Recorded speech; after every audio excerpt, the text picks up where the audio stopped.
Today, a device that target an important gap in the digital amps and multi-effects market. Small to take it anywhere, powerful enough for not disappoint, we can use both to play, live and for our home studio at an unbeatable price.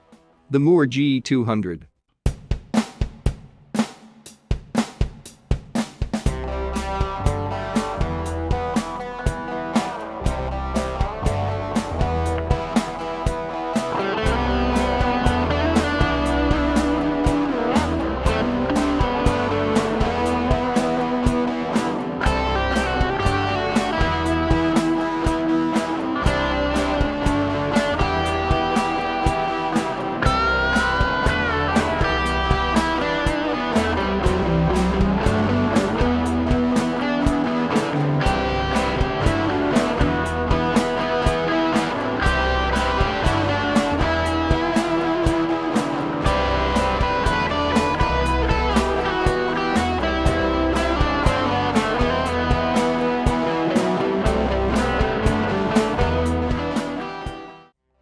When choosing our digital modeling device, we have a wide range of products, but many of them have a price beyond our possibilities. We will not fooled, their quality and performance are beyond doubt and worth that price for something. But maybe for the use that we are going to give, it is at excessive expense, we don't need all possibilities, or we find that they are too complex to configure. We could say that the Mooer GE200 is a gateway to the world of digital modeling, which renounces a few of the benefits of other devices to provide us a small size, ease of use and a contained price. Among its strengths, besides the price, it allows configure user presets and play live with a pedal board with 3 illuminated buttons. Also, act as USB audio interface for recording your guitar at home, and you can load IR as professional devices. The construction is full metal, and it seems to be robust. If you are thinking take from gig to gig, trust me, it is situation in which to look out when buying a device. It has a basic wiring system with a stereo output that you can connect to an amplifier, mixer console or FR speakers. I have not found a simple way to do things like the 4-wire connection to an amplifier. As I said before, the Mooer looks for simplicity of use. Also, if you already have a high-end device, the Mooer GE200 can be a good choice as backup for concerts because it occupies little space, it can take anywhere easily, and if you have problems with your main device, you know you have a spare hand that will sound great.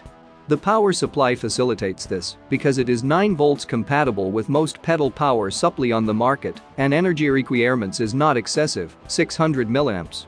That means that you can integrate it into your regular pedal board. It's fairly complete in terms of emulations. 55 amps. 70 effects of all kinds, including a looper.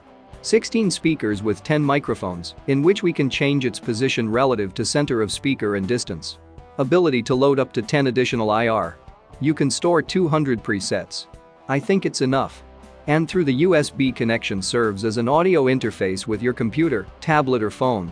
And one of the things I have more fun. A drum with 40 patterns to play with you. The GE200 is, compared to the size of the devices that I have worked so far, very small.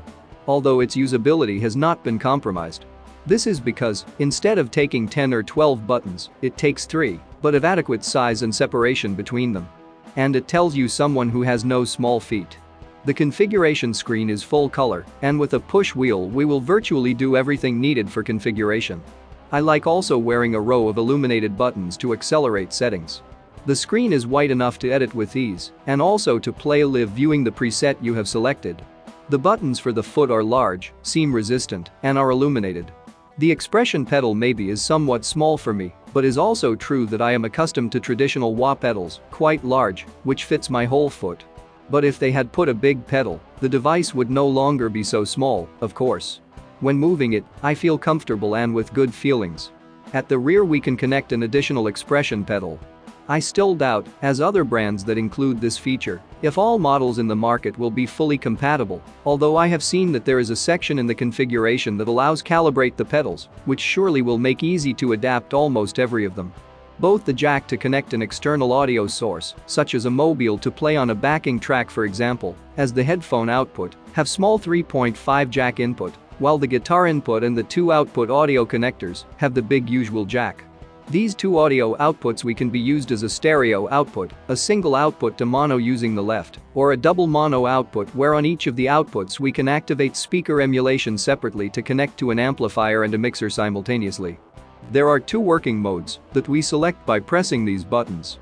The play mode we use when we play live, and the chain mode to configure presets. I also like this detail, many configuration options have a button that streamlines use. In play mode, the display shows the number and name of preset and some useful data, such as volume we have set for the preset at the top, because each preset can have a different volume. What role we have assigned to expression pedals, and if the left and right outputs have enabled speaker simulation. In addition to the volumes that we assign to the presets, the Mooer GE200 has an overall volume wheel affecting all presets, which will be very useful to level our volume with the rest of the band to play live, or to regulate it when we connect to a mixer. There is an important parameter that can be edited right here, the preset volume. To do this, press the value wheel to position on the volume section. We turn to change the value. And press again to fix it. Once changed, press save if you want save it. With the first two foot switches we can change the preset, up or down the list.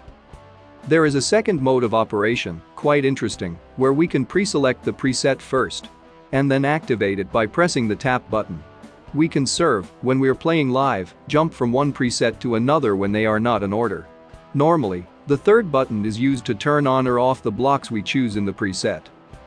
In this way, we can activate the distortion pedal, an equalizer and a delay, for example, for our solo. Letting down the tap tempo activated, it synchronizes the tempo of the effects at each pulsation that we do. Thus we sync the delay replays with the time we are playing. Pressing at the same time the two buttons on the left activate the tuner, which, as usual, can be configured to silent or not the sound of the guitar while tuning. And pressing the two buttons on the right we enter the 52 seconds looper, with which we can record and play up. Pressing the chain button we enter in the creating and editing presets screen. A preset is equivalent to the path that follows the sound of your guitar, including effects, amplifier and speaker. Each effect type has a button to activate or deactivate it below the screen. I like to have these buttons that accelerate the editing of presets. If you've seen other modeling devices, such as Axe or Helix, here we find differences that are part of concessions, need to be done to keep the device in levels of ease of editing and price you have. The preset can only have one effect of each type. You can't put two delays effects one after another, for example. If you are of those who build very complex presets, you must take this into account. We will choose an empty preset. This one, for example. Now, we have to turn the effects we want in our chain. We will add an amplifier. To edit a block, click on the lit button in its category, and the chosen amplifier is displayed with its parameters. Changing the amp model is as simple as positioning in this top box, turning the value wheel. Click on it to edit. Modify with the wheel again. And press again to deselect. This is the editing mode we will use everywhere, so it will be all you have to learn. To return to the main screen, press the chain button. Now let's choose a speaker cabinet. We activate the speaker block and repeat the above operation. You'll see that, with speakers, you can change not only the microphone that you use to capture sound, but its distance and position relative to the center of the speaker. That changes the speaker sound as if we were moving a real microphone on front of the speaker cone. To complete the preset, let's add a reverb, a delay,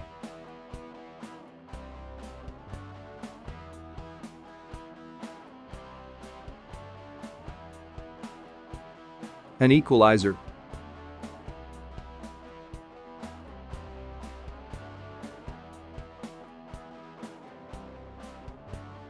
a wah pedal, and a distortion.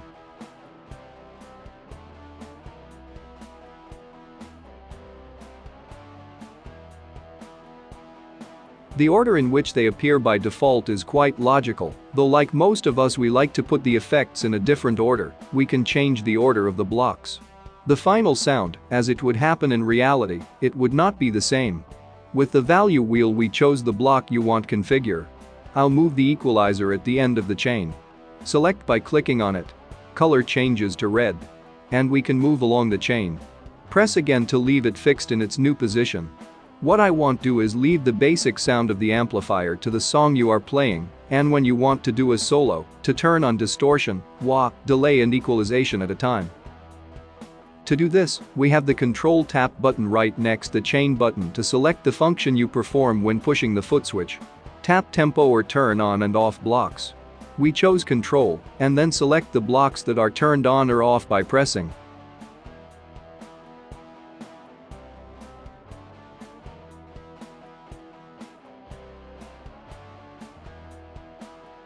And now, we can move from the rhythmic part to solo by pressing this button. To save the preset, press the Save button. Select the position where you want save it. And patiently select the letters of the name with the value wheel.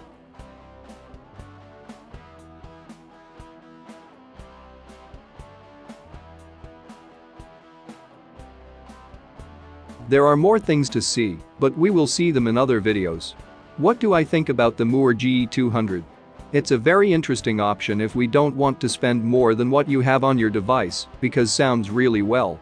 I think that this Mooer doesn't intend to compete or replace the performance of other devices, considerably more expensive, but give a performance that many would be adequate, and others instead will miss a feature. As I said earlier, we can see it even as a complement to other devices that already own. The selling price, so I can see, it will be below $300. It's one of the strengths of this device. I have left links in the description where you can buy it.